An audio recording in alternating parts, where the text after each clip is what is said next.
warahmatullahi wabarakatuh. Siamo, salam kemanusiaan. Saya Bunga Lestari dengan NIM 0306231669 dari kelas PGM I5 semester 5. Izinkan saya mengajak kita semua mendiskusikan materi kepalangmerahan tentang donor darah. Sebelum kita membahas tentang donor darah, penting untuk memahami dasar-dasar fungsi darah dalam tubuh. Darah memiliki peran yang sangat penting dan tidak tergantikan dalam tubuh manusia. Ada 4 jenis golongan darah utama, yaitu golongan A, golongan B, AB, dan O. Fungsi darah dalam tubuh. Darah tidak hanya sekadar cairan merah yang mengalir di dalam tubuh, tetapi memiliki berbagai fungsi vital. Yang pertama, mengangkut oksigen dari paru-paru ke sel-sel tubuh yang memerlukannya untuk menjalankan fungsi-fungsi biologis.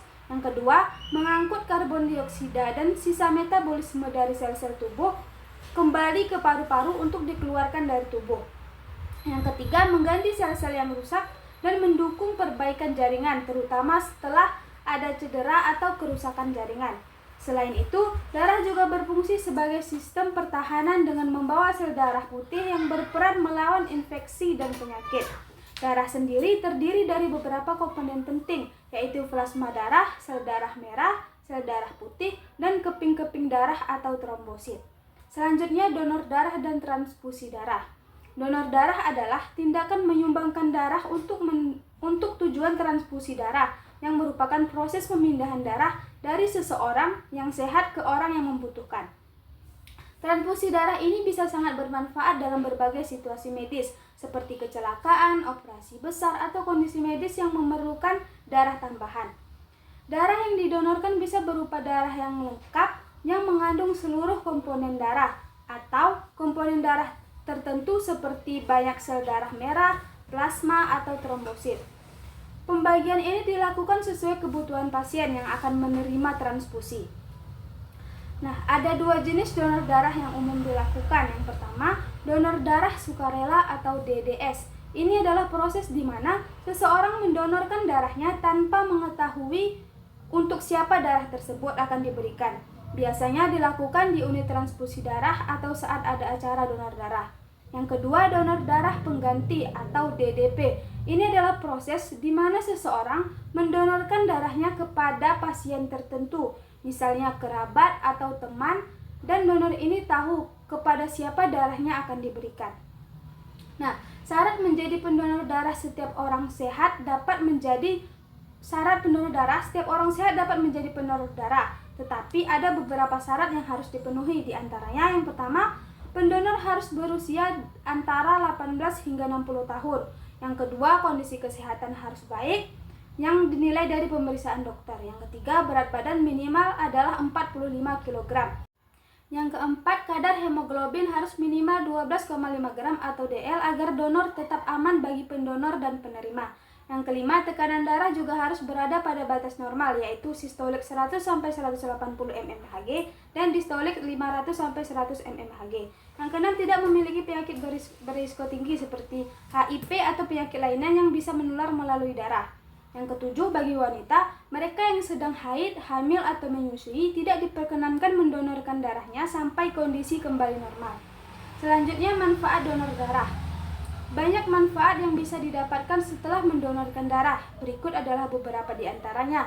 Yang pertama, kepuasan batin. Dengan mendonorkan darah, kita bisa membantu menyelamatkan nyawa seseorang yang membutuhkan. Ini memberikan kepuasan tersendiri bagi banyak orang. Yang kedua, kesehatan. Kita terpantau sebelum mendonorkan darah. Ada pemeriksaan kesehatan yang menyeluruh. Dengan begitu, pendonor juga bisa memantau kesehatannya secara rutin. Dan yang ketiga, membuat tubuh semakin sehat.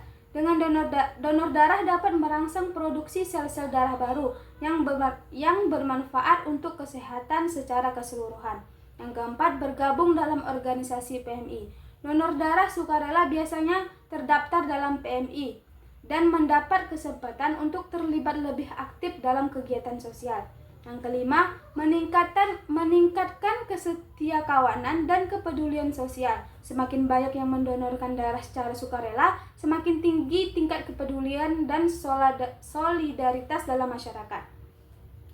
Proses menjadi pendonor darah sukarela. Bagi yang berminat menjadi pendonor darah sukarela, Berikut adalah proses yang biasanya dilalui. Yang pertama, datang ke unit transfusi darah atau UTD, PMI atau mengikuti secara donor darah sukarela yang diselenggarakan di tempat umum seperti pusat perbelanjaan atau perkantoran. Yang kedua, mengisi formulir yang berisi data diri dan riwayat kesehatan. Ini penting untuk memastikan darah yang didonorkan aman bagi penerima. Yang ketiga, setelah itu, pemeriksaan kesehatan akan dilakukan oleh petugas untuk memastikan calon pendonor memenuhi syarat. Yang keempat, pengambilan darah akan dilakukan oleh asisten transfusi darah atau ATD yang berpengalaman. Proses pengambilan darah biasanya berlangsung cepat, yaitu sekitar 10 menit dan aman untuk dilakukan. Yang kelima, kartu tanda anggota donor darah akan diberikan sebagai bukti bahwa seseorang telah mendonorkan darahnya. Kartu ini juga memudahkan pendonor untuk mendonorkan darah lagi di masa mendatang. Dan yang terakhir, kesimpulan. Donor darah adalah tindakan mulia yang bisa dilakukan oleh setiap orang sehat. Dengan mendonorkan darah, kita tidak hanya membantu menyelamatkan nyawa orang lain, tetapi juga mendapatkan manfaat kesehatan bagi diri kita sendiri. Semakin banyak orang yang bersedia mendonorkan darahnya secara sukarela, semakin besar pula dampaknya bagi kesehatan dan solidaritas dalam masyarakat. Jadi, jika Anda memenuhi syarat, jangan ragu untuk mendonorkan darah Anda.